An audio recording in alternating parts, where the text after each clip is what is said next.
Hockey in the Wild, written by Nicholas Oldland, read to you by Mrs. McCormack. One particularly cold day, the beaver was getting ready for his morning dip in the lake. He checked the wind speed, removed his floaty, did his stretches, put on his bathing suit, and prepared to enter the water. Except the water wasn't water, it was ice. The bear quickly called his friends to tell them the news. Lace up! The lake is frozen! Tell Beaver I'm sleeping! The bear and the moose ran down to the lake and they all jumped onto the ice. But they discovered that the ice wasn't quite thick enough to play hockey. Determined to play, the next morning they returned to the lake better prepared. But it didn't help. The ice was still too thin. Pass the puck! Help! I can't feel my legs!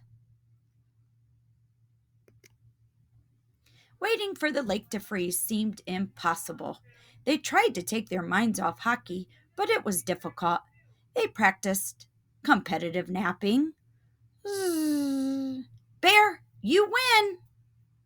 My home is where the ice is.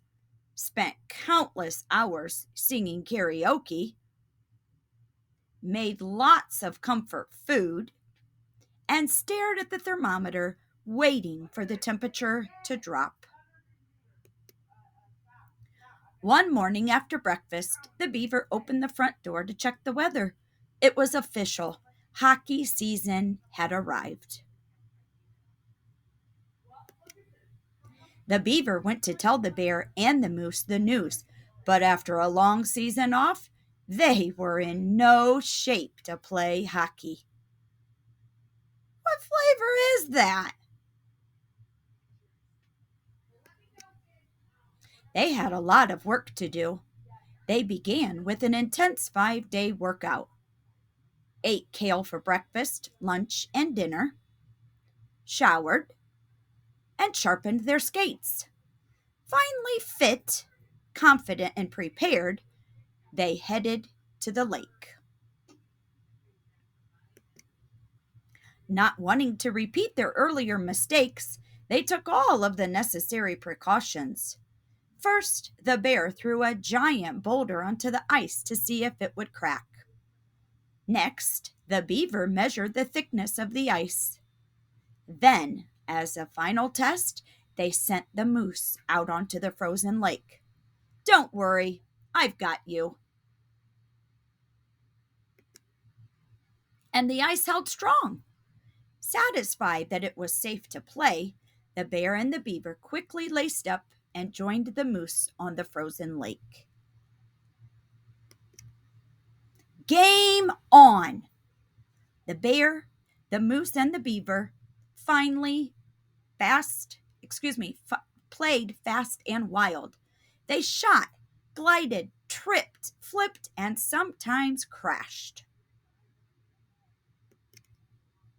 And when everyone was in position and on the attack, you could hear the three friends shout, "He shoots! He scores!" As the sun set and the stars filled the sky, the bear, the moose, and the beaver kept on playing. It seemed like nothing could stop them now, except maybe the spring thaw. But that was a long way off.